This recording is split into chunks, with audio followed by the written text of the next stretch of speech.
Live from New Delhi, you're watching DD India News Hour, India's voice to the world. I'm Mark Lynn. Namaskar.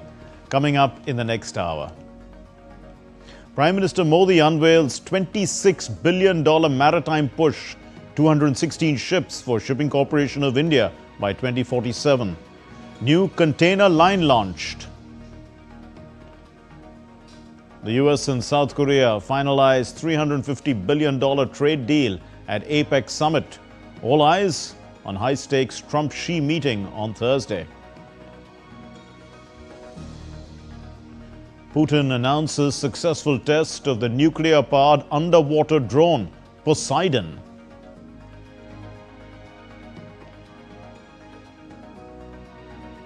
Hurricane Melissa leaves Jamaica reeling. Threatens Cuba and Bahamas next.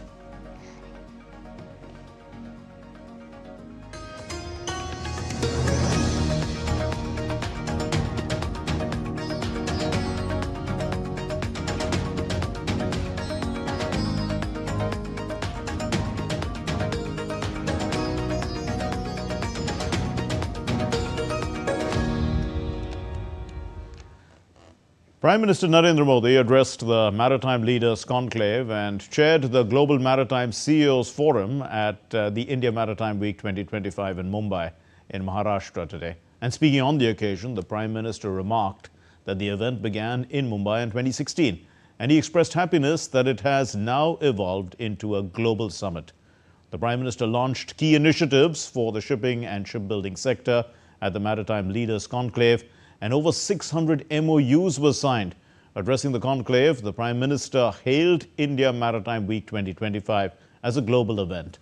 He said that the year has been a landmark one for India's maritime capabilities. The Prime Minister announced investments worth $26 billion for the sector. The Prime Minister also added that the century-old colonial shipping laws have been replaced with next-generation, modern, futuristic laws suited for the 21st century. इस साल भारत के maritime sector में next generation reforms के लिए भी बड़े कदम उठाए हैं। हमने 100 साल से ज्यादा पुराने कॉलोनियल शिपिंग लॉज को हटाकर 21st सेंचुरी के मॉडर्न और फ्यूचरिस्टिक लॉज लागू किए हैं। ये नए कानून स्टेट मैरीटाइम बोर्ड्स को एम्पावर करते हैं, सेफ्टी और सस्टेनेबिलिटी को बल देते हैं और साथ ही पोर्ट मैनेजमेंट में डिजिटलाइजेशन का भी विस्तार करते हैं।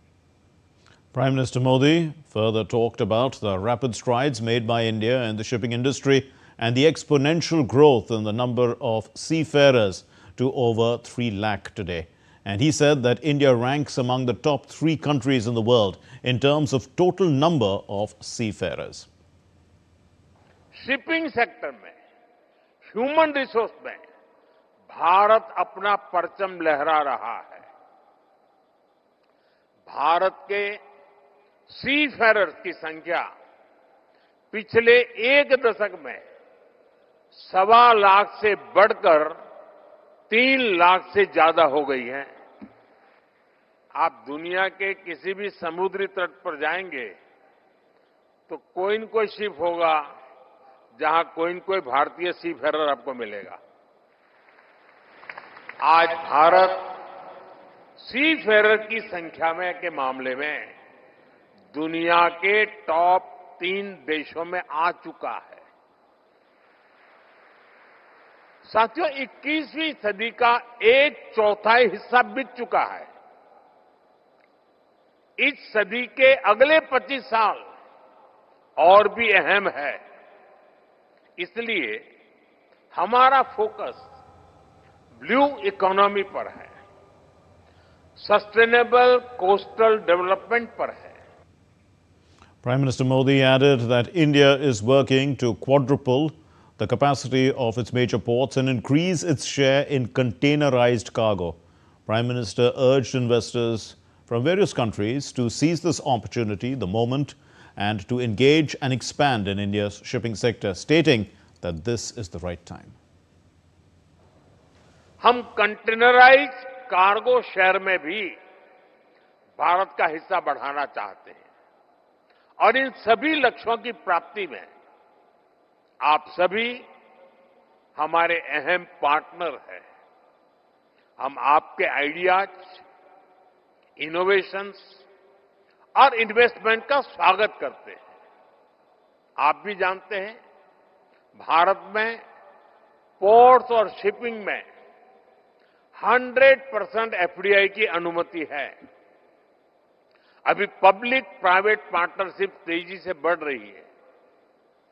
Make in India, make for the world, इस विजन के तहत इंसेंटिव्स भी दिए जा रहे हैं। हम स्टेट्स को भी प्रोत्साहित कर रहे हैं कि वे इन्वेस्टमेंट को आकर्षित करें। इसलिए आप सभी अलग अलग देशों के इन्वेस्टर्स के लिए भी भारत के शिपिंग सेक्टर में काम करने का, अपना विस्तार करने का यही समय है, सही समय है। The India Maritime Week 2025 sets sail with a bold vision to position India as a global maritime leader by 2047. It's anchored in sustainability, innovation, and strategic investment. The event showcases cutting-edge technologies, financing tools, and policy reforms aimed at transforming the nation's coastal as well as shipping landscape. With the blue economy at its core, India charts a course towards greener ports, smarter logistics, and a more resilient maritime future. India Maritime Week 2025 globally positions India's blue economy initiatives through sustainable growth, innovation, and investment. It promotes coastal development via green infrastructure, clean energy, and resilient logistics. The event features low-emission ships, AI logistics, and smart ports. Green hydrogen bunkering is set to launch in Tuticorin by December. We are the port where there is no cyclonic impact. So we are a 24/7, 365 days working port. Also, we get a lot of sunshine in that part of area. You'll be happy to know that we are generating currently 7 megawatt of renewable power, 5 megawatt of solar and 2 megawatt of wind. And with that renewable power that we are generating, we are powering the entire port energy requirement. And also now we are going to add 6 megawatt of additional wind power. So with that, we'll be offsetting complete carbon emission in our port. So we may be becoming the first carbon neutral port in the country, maybe by March. The Blue Economy Finance Forum promotes tools like blue bonds and blended capital to fund sustainable maritime projects. An $82 billion investment pipeline targets ports, dredging, shipbuilding, and logistics, making India a key hub for maritime finance. Reduction of transit time, custom clearance procedures, veterinary procedures, all sorts of procedures that we have. How can we make that speed things up from a digital point of view? With the technology, the information technology that's in place, I'm looking forward to running some pilots over the course of the next years. Perhaps the pharmaceutical industry, we'll look into that, what we can do, but the letter of intent was one thing. I would like to have some tangible projects the coming years between our countries to actually have something to show for. The Global Maritime CEO Forum unites leaders to shape reforms, digitalization, and blue economy growth. India aims to triple trade share and lead globally by 2047. Ministry of Ports, Shipping and Waterways and Niti Aayog are driving reforms and the Maritime Amrit Kaal vision. India will become not only the most developed nation in the world, and it will also become the superpower in the maritime sector. India Maritime Week 2025 champions tech-driven transformation from ship leasing innovations to AI-powered logistics, marking a bold step towards modernizing India's maritime sector and securing its place as a global leader in the blue economy. Bureau Report, DD India. Moving on, Cyprus's Foreign Minister Konstantinos Kombos arrived in New Delhi on his first official visit to India, and his visit provides an opportunity to review progress in implementation of the India-Cyprus Action Plan 2025 to 2029 and discuss the comprehensive partnership. He is scheduled to meet the External Affairs Minister S. Jaishankar on Thursday. India's Culture and Tourism Minister Gajendra Singh Shekhawat arrived in Durban to attend the 4th G20 Culture Ministerial meeting in Zimbabwe in KwaZulu-Natal. And this meeting, hosted by South Africa's G20 presidency, focuses on culture as a catalyst for sustainable development. And the gathering concluded with the adoption of the Dukuza Declaration. Here's Nazneen Ismail reporting. India's Union Minister of Culture and Tourism, Gajendra Singh Shekhawat, arrived safely in Durban to attend the 4th G20 Culture Ministerial meeting taking place in Zimbabwe, KwaZulu-Natal. Minister Shekhawat was warmly welcomed on arrival by High Commissioner of India to South Africa, Prabhat Kumar, and India's newly appointed Consul General in Durban, Nateen Yeola. Among the distinguished guests in attendance was the Premier of KwaZulu-Natal, Thami Ntuli, underscoring the strong partnership between India and South Africa in promoting culture and creative collaboration. The G20 Culture Ministerial meeting is being hosted by South Africa under its G20 presidency, focusing on culture as a catalyst for sustainable development and inclusive growth. Minister Shekhawat highlighted India's commitment to heritage preservation, creative economy expansion, and the cultural connect that unites global communities. India attached great importance to cultural cooperation within the G20, guided by the vision of Vasudhaiv Kutumbakam. The world is one family. India remains committed to promoting dialogue, cultural diversity, and mutual understanding through partnerships in arts, heritage, museums, literature, and creative industries. Under the leadership of Honorable Prime Minister Shri Narendra Modi ji, India's G20 presidency placed culture at the heart of global policy. As part of India's presidency, the launch of the Kashi Cultural Pathway in Varanasi symbolized the journey of culture as a bridge between tradition and modernity. The gathering also witnessed the adoption of the Dukuza Declaration, a joint commitment by G20 nations to strengthen global cooperation in areas such as digital innovation in the arts, cultural restitution, and heritage protection. We have accepted and adapted that without culture there is no future, and we have to conserve, preserve, and take care of the culture, cultural assets, cultural heritage, intangible or tangible. We have accepted that the challenges that the world is foreseeing because of the rapid technological changes and the climate changes as well. We need to work more passionately and work closely and with harmony and in a synchronized manner to come out of those challenges. And simultaneously today we have concluded and accepted that preserving culture and restitution of cultural properties should be the priority of agenda all across the world. From the beautiful coast of Zimbabwe, I'm Nazneen for DD India, South Africa, reminding you that culture connects the world. Well, leaders from 21 Pacific Rim economies convened in Gyeongju in South Korea for the Asia-Pacific Economic Cooperation, the APEC Forum, a pivotal gathering representing over half of global GDP and 40% of the world's population. On the sidelines, Donald Trump and the South Korean President Lee Jae-myung, they finalized a $350 billion trade deal, setting the stage for Thursday's high-stakes Trump-Xi meeting amid rising global tensions. Here's the complete story. Leaders from 21 Pacific Rim economies gathered in Gyeongju, South Korea, for the Asia-Pacific Economic Cooperation or APEC Forum. APEC, which was founded in 1989, has 21 members that represent over 50% of global GDP and are home to some 2.7 billion people, or 40% of the world's population. China, Russia, and the US are three of the group's largest members. The APEC region generated 70% of the world's economic growth during its first 10 years of existence.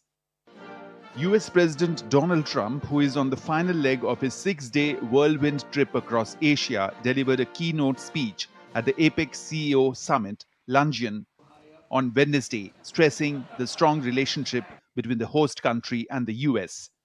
We're wedded, and we have a very special relationship, a special bond. In fact, we're working with you on shipbuilding. We will build together, we will trade together, we will prosper together, we will thrive together, and above all, we will win together like never before. We're going to have an incredible relationship together for generations to come.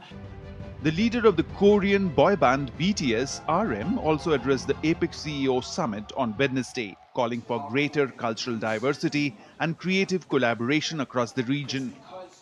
Culture is like a river. It flows freely, different streams, sometimes coming together in harmony, just like K-pop. Coming together to carry itself far away and create something new. I like to see this creative flow of culture happen everywhere around the world. And the Asia-Pacific region has incredible, dynamic cultural diversity. On the sidelines of the APEC CEO Summit, President Trump and the South Korean President Lee Jae-myung finalized details of their fraught trade deal as both the leaders held bilateral meeting on Wednesday.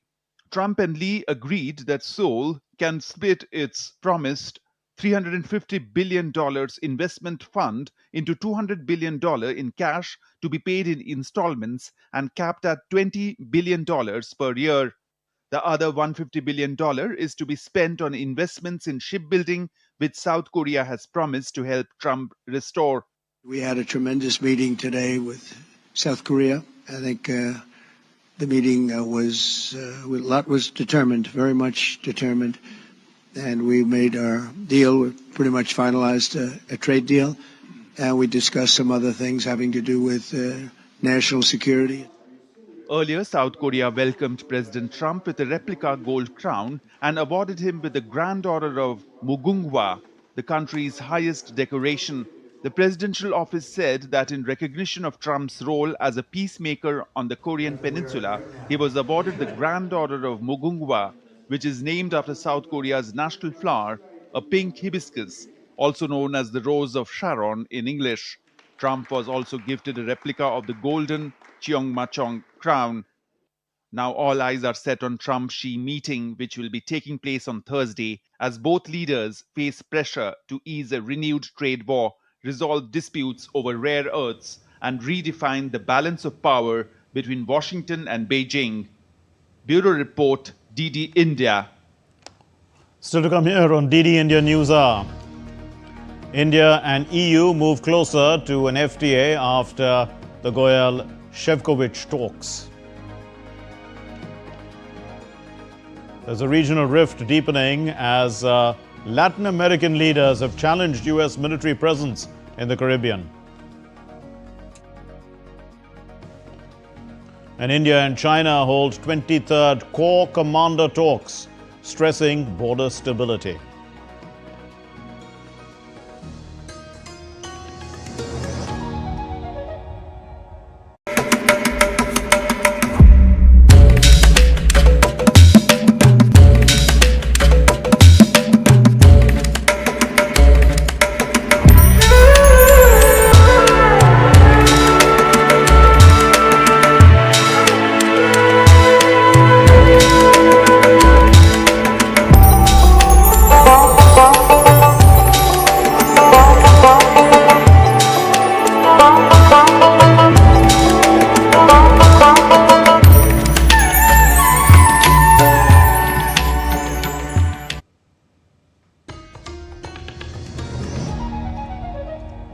You're watching DD India News Hour. I'm Mark Lynn.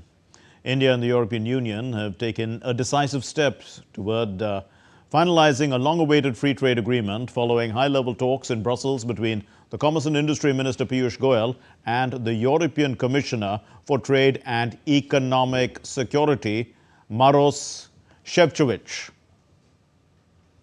The meetings were described as highly productive, with both sides resolving key, outstanding issues and also laying the groundwork for a mutually beneficial deal. Here's the report.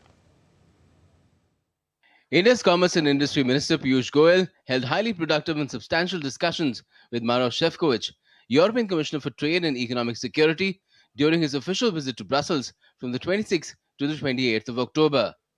The meetings focused on resolving key outstanding issues in the ongoing India-EU Free Trade Agreement negotiations. As the visit concluded, Minister Goyal affirmed that the talks had significantly reduced outstanding issues and established a robust framework for a win-win outcome for both the economies. I believe the ongoing India-EU FTA negotiations has given us an opportunity to really create the framework which will help us in the long run bring our two economies closer together, integrate them into a relationship which will be a win-win for European Union and for India. The intense engagements that we've had have significantly reduced the outstanding issues between EU and India. The dialogue focused on giving impetus to the India-EU FTA negotiations. Both the leaders reaffirmed their shared commitment to concluding a swift, balanced and mutually beneficial agreement. Particular emphasis was placed on addressing India's concerns over non-tariff measures and new EU regulations. India underscored the need for preferential treatment for New Delhi's key asks, particularly those with respect to labor-intensive sectors. Both sides agreed on close collaboration to finalize non-sensitive industrial tariff lines. It was acknowledged that sensitive sectors such as steel, auto, CBAM, and other EU regulations require further technical deliberation. The leaders echoed the shared vision of Prime Minister Narendra Modi and European Commission President Ursula von der Leyen and reaffirmed their shared commitment to conclude the India-EU FTA by the end of 2025. The India-EU Free Trade Agreement promises transformative gains for India, from enhancing market access for Indian exports to significant reduction of tariffs on Indian goods entering the EU. To build on this momentum, an EU technical delegation headed by the Director General for Trade will arrive in India next week. The mandate is to achieve a constructive conclusion based on the potential solutions identified over the past 2 days. Bureau Report, DD India. India and China held the 23rd round of Corps Commander level meetings at the Chushul-Moldo border meeting point. This happened last week, with both sides emphasizing ongoing stability in the border areas and reviewing mechanisms for future cooperation. Our next report brings you more. Corps Commander level meeting last week was the first meeting of the general level mechanism in the Western sector since the 24th round of special representative talks, which took place on 19th August 2025. The discussions were described as friendly and cordial, reflecting the positive working atmosphere. Both delegations noted continued progress since the 22nd round of Corps Commander level meetings held in October last year, sharing the view that peace and tranquility have been maintained in the border regions. Both sides agreed to keep using established mechanisms for addressing ground-level issues along the border to maintain stability. These Corps Commander level meetings are part of a series of structured mechanisms established over the years to facilitate dialogue and resolve ground-level issues along the line of actual control. Since these meetings began in 2012, there have been over 23 rounds with the primary aim of de-escalating tensions, addressing friction points and maintaining border peace. Besides the military-level talks, there is also a special representatives mechanism which involves senior diplomats discussing broader boundary questions and strategic issues. Since their initial agreement in 2003, multiple rounds of SR talks have taken place, most recently the 24th round in August this year, which focused on seeking a fair, reasonable, and a mutually acceptable boundary settlement. The recent round at the Corps Commander level highlights attempts by both nations to sustain peace through regular, high-level dialogue, even as discussions on territorial boundaries continue to evolve at the diplomatic level. Bureau Report, DD India. Now, tensions have spiked in the Caribbean as the U.S.-Latin America ties seem to be worsening. Colombia's President Petro has accused Washington of using anti-drug operations to control regional resources. Venezuela has declared Trinidad's Prime Minister persona non grata over support of the U.S. military moves. Now, here's how the story unfolds. Crisis in the Caribbean escalated with visible tensions emerging in the relations between Caribbean countries and the United States. The latest to add fuel to the escalation came after Colombia's President Gustavo Petro accusing the US of using its military campaign against drug trafficking as a pretext for invasion. Speaking during a visit to Saudi Arabia, President Petro criticized the US attacks on vessels allegedly transporting cocaine, saying that recent strikes in the Caribbean and the Pacific appear aimed at seizing control of Latin American oil rather than combating narcotics. There is no need to fire missiles. It's absolutely ineffective. And this action doesn't seem to be really aimed at seizing cocaine, but rather at an invasion, which is also absurdly illegal and has more of an objective oil than defending American society from illicit drugs. The remarks came as US Secretary of War Pete Hegseth announced on Tuesday that a series of strikes against suspected drug vessels in the Eastern Pacific killed 14 alleged traffickers and left one survivor. The latest operation in President Trump's anti-drugs campaign. A dozen strikes have been conducted in the Caribbean and Pacific since early September, raising tensions with Venezuela and Colombia. US President Trump has also authorized his country's spy agency, CIA, to conduct covert operations in Venezuela. Meanwhile, in the latest development, the Venezuelan parliament has declared Trinidad and Tobago's Prime Minister Kamla Prasad Bharati persona non grata for her support of US military maneuvers in the Caribbean. Bureau Report, DD India. The Russian President Vladimir Putin has declared the successful testing of a nuclear-propelled underwater drone. It's known as Poseidon. And he asserted that this weapon system, it possesses unparalleled speed and can operate at extreme depths, making it impossible to intercept. Putin also claimed that the Poseidon's destructive capability, in fact, it surpasses that of Russia's Sarmat missile, which is already regarded as one of the most powerful nuclear missiles globally.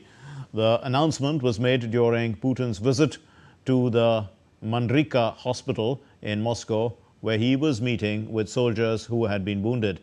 This development signals a significant advancement in Russia's strategic military capabilities.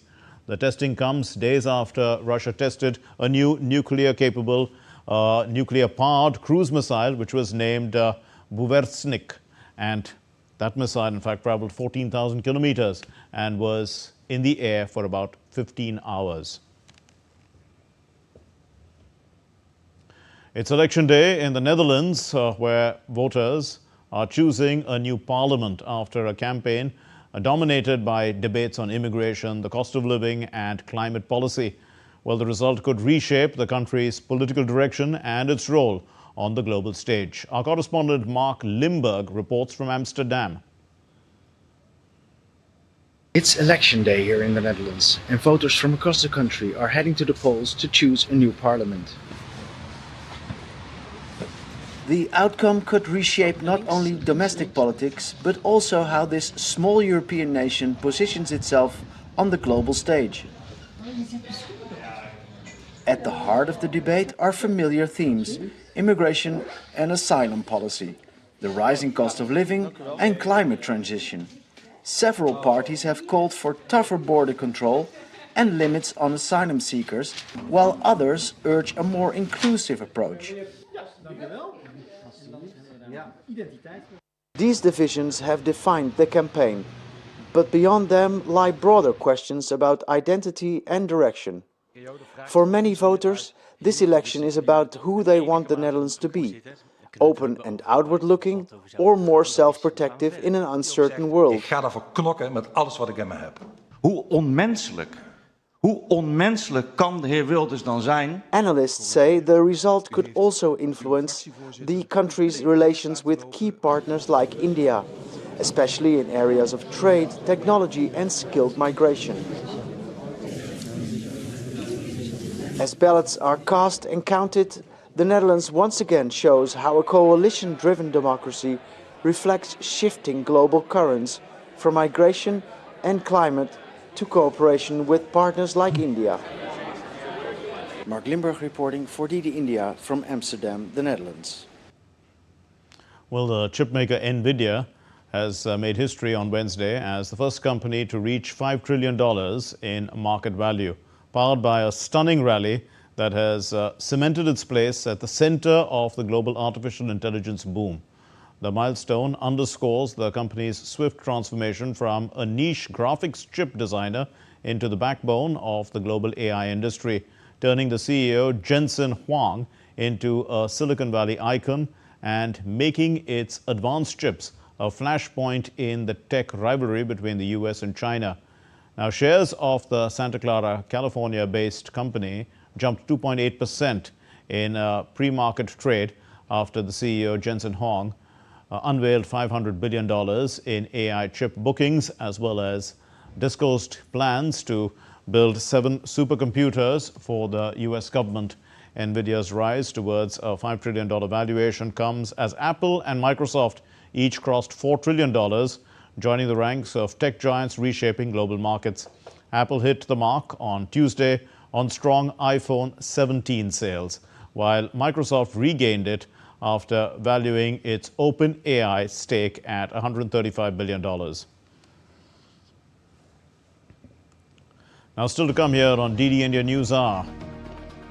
We'll get you an expert's take on India's maritime potential and vision.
You're watching DD India News Hour. I'm Mark Lynn, and joining us is Amitabh Kumar.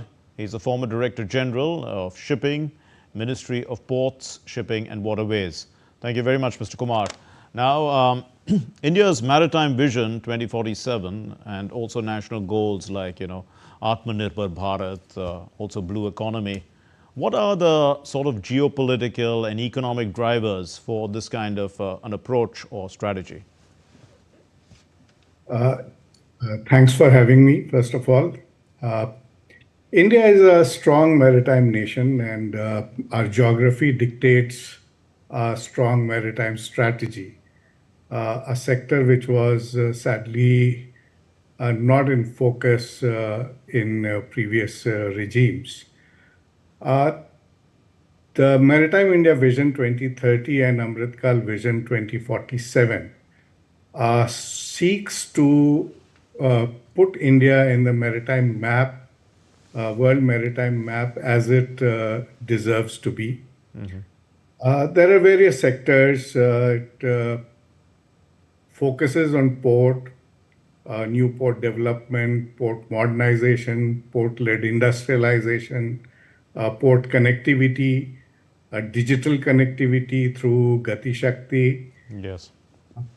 Linking India to the other major maritime nations, both in Southeast Asia, South Asia, Middle East, and Europe, and from Europe to America.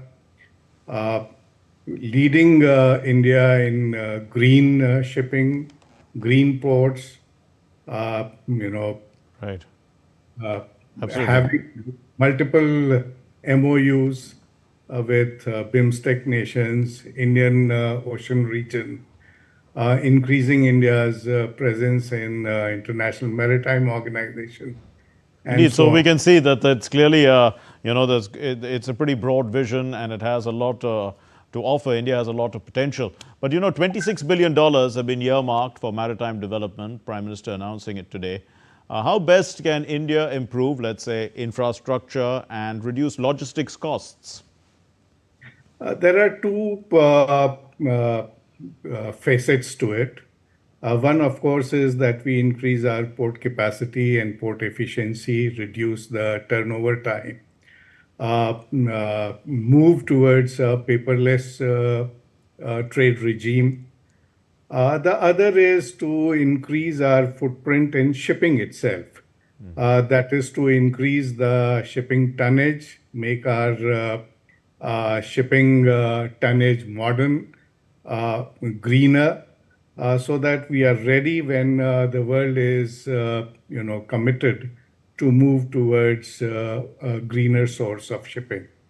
So that has been the focus of the government, the commitment for Maritime Development Fund, commitment for shipbuilding, commitment for ship purchase and ship registration, not only in terms of money, but in terms of the new legislations, the new guidances, the new thought processes that is coming from the government. It is all leading towards that. So India also plans to expand Shipping Corporation of India's fleet to 216 vessels and also launch a Bharat Container Shipping Line. What challenges do you see and what opportunities do you see?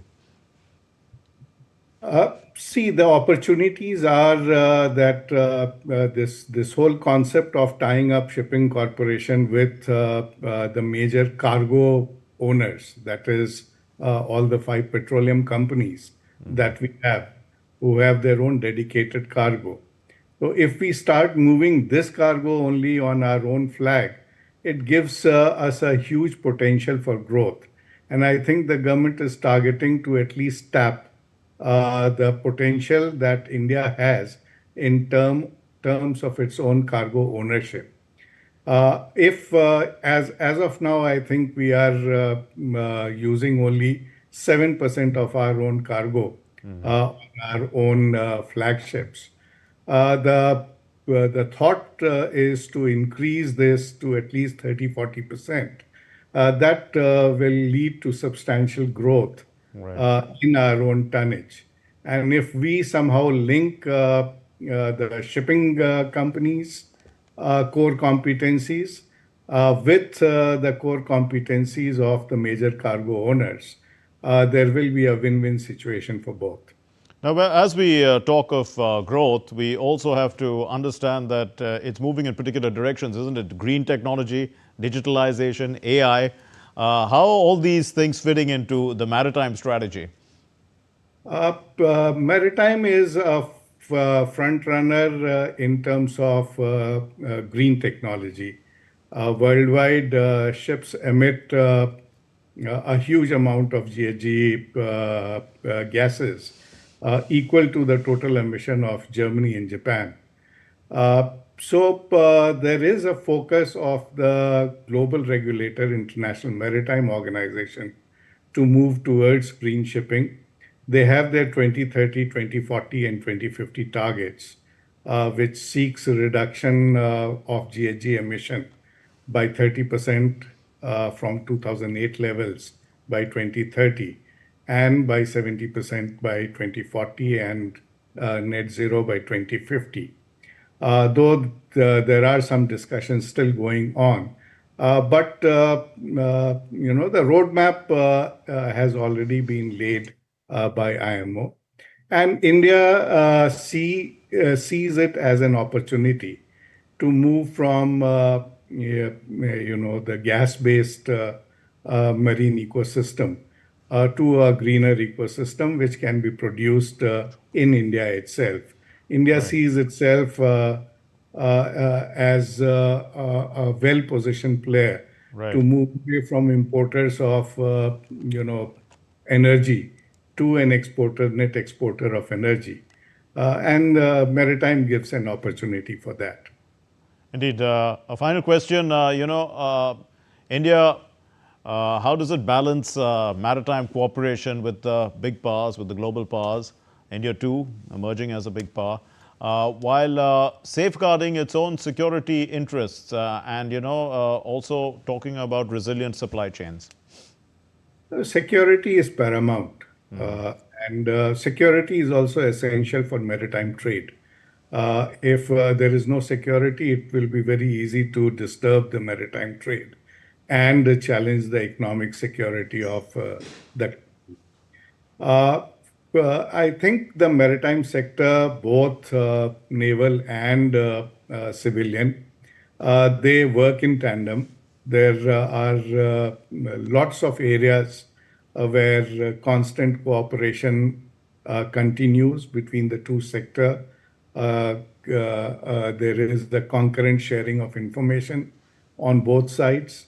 Right. Plus the strategic initiatives of the Navy always get incorporated in the strategic initiatives of the Merchant Marine also. Merchant Marine is Yes. an eye and ear for the Navy. Right. It also serves as the main logistics provider for Navy also. It helps in fostering alliances with our neighboring countries. And as I said, we work in tandem Right. and we need each other. We'll leave it there. Thank you very much, Mr. Amitabh Kumar, former Director General Shipping, Ministry of Ports, Shipping and Waterways. Thank you for explaining to us the importance of the sector and India's vision. Thank you. Now, Thank you moving for on to our having next story, nurses across Nepal intensified their nationwide protests on Wednesday, demanding fair salaries and better working conditions. Private hospital nurses halted services for 2 hours, pressing for the government-mandated minimum wage and improved benefits. In response, Nepal's health ministry has formed a task force, expected to report back by November 4. Officials are also deploying teams across all 7 provinces to assess the situation and plan solutions, as the nurses warn of further action if their demands are not met. Still in Nepal, a high-level tripartite meeting was held on Wednesday, bringing together the government, major political parties and Gen Z representatives. Now, the talks, called by the Prime Minister Sushila Karki, they took place at her Baluwater residence with 30 participants in attendance. The key focus was to create a conducive environment for the national elections scheduled for March 5, 2026 and forging a shared political understanding. Some assorted news from India now, from our country. Addressing the first meeting of the Hindi Advisory Committee of the Ministry of Science and Technology in New Delhi, the Union Minister of State for Science and Technology, Dr. Jitendra Singh, said that AI-driven translation tools are improving the reach and interpretation of Hindi. The minister highlighted that Hindi is a vital symbol. It's a vital symbol of India's cultural identity and must be promoted. The Agricultural and Processed Food Products Export and Development Authority under the Commerce and Industry Ministry has facilitated the first ever air shipment of GI-tagged Indi lime from Karnataka and Puliyan Kudi lime from Tamil Nadu. And this is to the United Kingdom, marking a significant milestone in farmer empowerment. Still to come here on DD India News Hour. The President flies on a Rafale 6 months after the start of Operation Sindoor, dismisses Pakistani propaganda in style.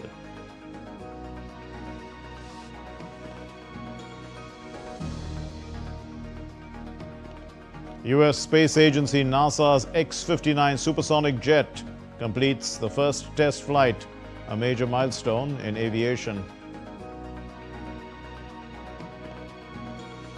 And in the second semi-finals of the Women's ODI World Cup, India faced defending champions Australia in Navi Mumbai on Thursday.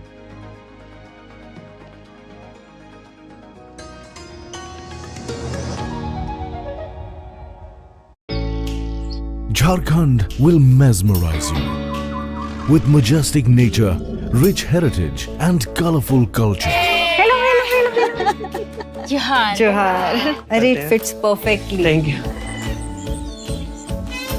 Full workout हो गया. Ready?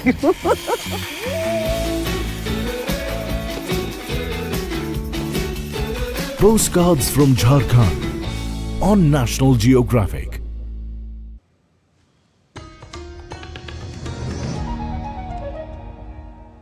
You're watching DD India News Hour. I'm Mark Lynn. The Caribbean is reeling from a storm unlike anything in its history. Hurricane Melissa, a monster system with unprecedented force, has torn through Jamaica and smashed into Cuba, flattening homes, flooding communities, and leaving families shattered in its wake. More than 15 lives have been lost and thousands more are facing unimaginable problems. Now, as the region confronts this catastrophic storm, the world is stepping in, but the road to recovery has only just begun. Here's the report. Hurricane Melissa has left a trail of destruction across the Caribbean, killing more than 15 people in multiple nations as it roared through the region at record-breaking strength. In Jamaica, daybreak on Wednesday revealed the full force of the catastrophe. Uprooted trees, shattered rooftops, and highways turned to rubble. Melissa is now the strongest storm ever recorded to strike the island. Jamaica has gone through what I can call one of its worst periods. Our infrastructure has been severely compromised. St. Elizabeth is the breadbasket of the country, and that has taken a beating. The entire Jamaica has felt the brunt of Melissa. The United States has pledged support, with President Donald Trump saying Washington stands ready to assist Jamaica in relief and recovery efforts. Well, we have to. On a humanitarian basis, we have to. So we're watching it closely and we're prepared to move. But it's doing tremendous damage. It's, as we speak, it's right there. Britain has also announced $3.36 million in emergency aid for the Caribbean, including critical supplies such as shelter kits, water filters, and blankets for those hardest hit. In Cuba, fierce winds and torrential rain pounded the nation as Melissa made landfall early Wednesday. Authorities evacuated some 735,000 residents from the storm's path as sustained winds neared 195 kilometers per hour along the eastern coast. There is always psychological fear because, indeed, it is a very powerful natural event. But thanks to God and thanks to the preparation provided by the state, we Cubans are ready to take on any kind of defense. Pope Leo offered prayers and expressed solidarity with victims in Caribbean devastated by the record-shattering hurricane. I assure everyone of my closeness, praying for those who have lost their lives, for those who are fleeing, and for the population who, as they await the storm's development, are living through hours of anxiety and concern. Emergency teams are racing against time as the scale of destruction continues to emerge across the Caribbean, a region now bracing for a long road to recovery after Hurricane Melissa's deadly strike. Bureau Report, DD India. Well, the U.S. space agency NASA, the X-59 supersonic jet of NASA, has completed its first test flight on Tuesday, marking a major milestone in aviation. The event, or the experimental aircraft, it was developed by Lockheed Martin, and it aims to break the sound barrier quietly, reducing the traditional sonic boom to a soft sonic thump. Measuring nearly 100 feet long, this single-engine jet climbed smoothly after takeoff and headed towards Edward Air Force Base, accompanied by a NASA chase plane. And it's built in fact to reach Mach 1.4. At 55,000 feet, the X-59's design could pave the way for quiet, faster commercial flights over populated areas. NASA says that the initial flight tested basic systems and airworthiness launching a new era of low-noise supersonic travel.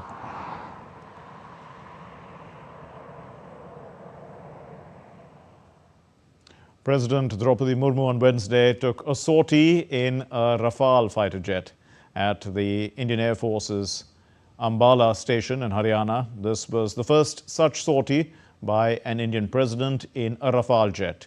It was President Murmu's second flight, however, in a combat aircraft following her 2023 sortie in a Sukhoi 30 MKI at the Tejpur Air Force Station in Assam.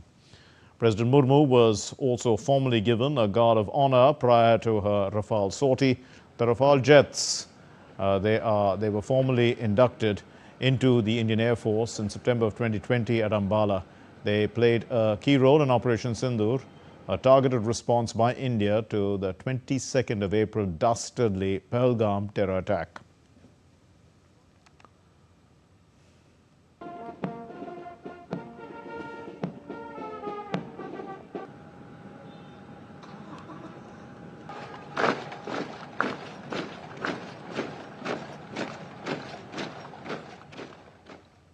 A symphony of Indo-German friendship echoed at the historic India Gate on Wednesday evening in Delhi.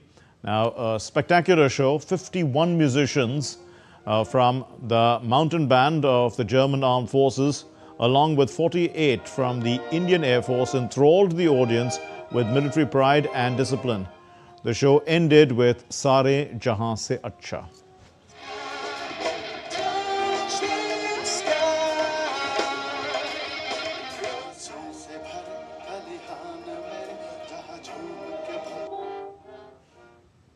Well, from the scenic Bavarian town of Garmisch-Partenkirchen, the mountain band of the German Armed Forces, it brought the rich heritage of Bavarian marches and folk tunes with symphonic compositions as well. And DD India correspondent Vishal Barristow spoke to the conductor of the band, Major Rudolph. It has been an amazing evening, and right now I'm here at the India Gate and I have with me Major Rudolph from the mountain band of the German Armed Forces. Let's talk to him and find out what an amazing evening. How has been your experience playing with the Indian Air Force? It was a great challenge for us, for the German mountain band and the India band, and it was the first time the German band was visited India, and we have found a lot of friends, and the concert was amazing. Before the India Gate, it was a great honor for us to play here together with the air band for India. So it was a great challenge. Many thanks for all. How much did you prepare for this special evening? Oh, we have four, five concerts before in Germany, and we selected some pieces for this evening. And how about playing with the Indian Air Force, and how much did you practice for this evening with them?